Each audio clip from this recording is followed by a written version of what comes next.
हे फळ म्हणजे ताड हे माझ्या इतकं आवडीचं आहे. पण मी जिथे राहते नागपूरला ते तिथे इतकं महाग मिळतं कारण ते एवढं फेमस नाही आहे. पण मी माझ्या आत्याकडे जाते म्हणजे गडचिरोलीला, तेव्हा त्या रस्त्यांवर इतके सारे लोकं हे विकत असतात आणि एवढ्या स्वस्त याच्यात कारण तिकडेच ते अवेलेबल होतं.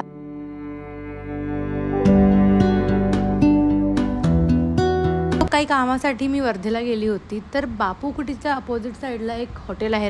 ते मला इतकं आवडलं म्हणजे मी 2दा गेले, ही दुसरी वेळ आहे. एक तर प्रत्येक टेबलवर माठ ठेवलं होतं पाणी प्यायला.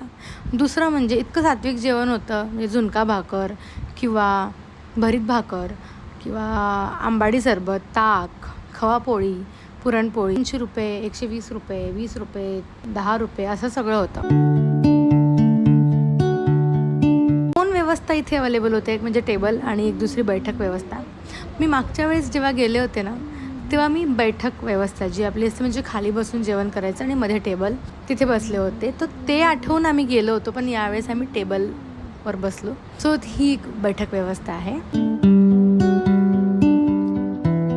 आजूबाजूचा परिसर इतका सुंदर होता, म्हणजे एवढं ऊन असताना पण इतकं थंड वाटत होतं तिथे.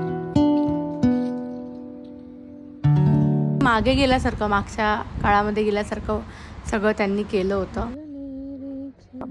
चव इतकी सुंदर आणि क्वांटिटी पण एवढी छान की एक प्लेटमध्ये पण आपण भरपूर काही खाऊ शकतो.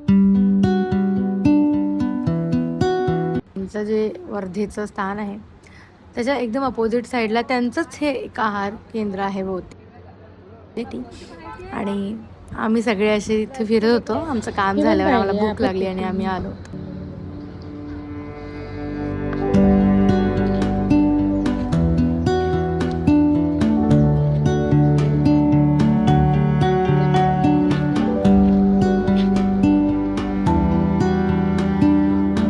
आणि समोरचं गेट म्हणजे बापू कुटी आहे. आतमध्ये बरंच काय बघायला आहे आणि इतका इतिहास आहे या जागेला. मला एक सांगायचं आहे की वर्धेला एक महात्मा गांधी मेडिकल कॉलेज आहे. त्याची वेगळी एंट्रन्स असते, त्याचे एक्झाम पण वेगळी असते आणि सिलॅबससोबत म्हणजे मेडिकल सिलॅबससोबत बापूंचे काही बुक्स असतात तर त्याचा पण एक वेगळा पेपर असतो. तर खूप छान वाटलं इथे येऊन. एक तर इतकं शांत होतं, फूड खूप छान होतं, टेस्टी होतं, क्वांटिटी छान होती. सर्वात छान गोष्ट जी मला आवडली ते म्हणजे माठ होता. म्हणजे उन्हातून आल्यावर आपल्याला नॉर्मल पाणी नाही प्यावं वाटत तर आपण लगेच थंड पाण्याची बॉटल मागवतो किंवा काही, आणि ते नॅचरल आहे, आपण सगळेच करतो. पण त्यांनी माठ ठेवल्यामुळे ते खूप इझी झालं. युनिकनेस वाटलं मला ते. So stay hydrated, stay healthy. Bye.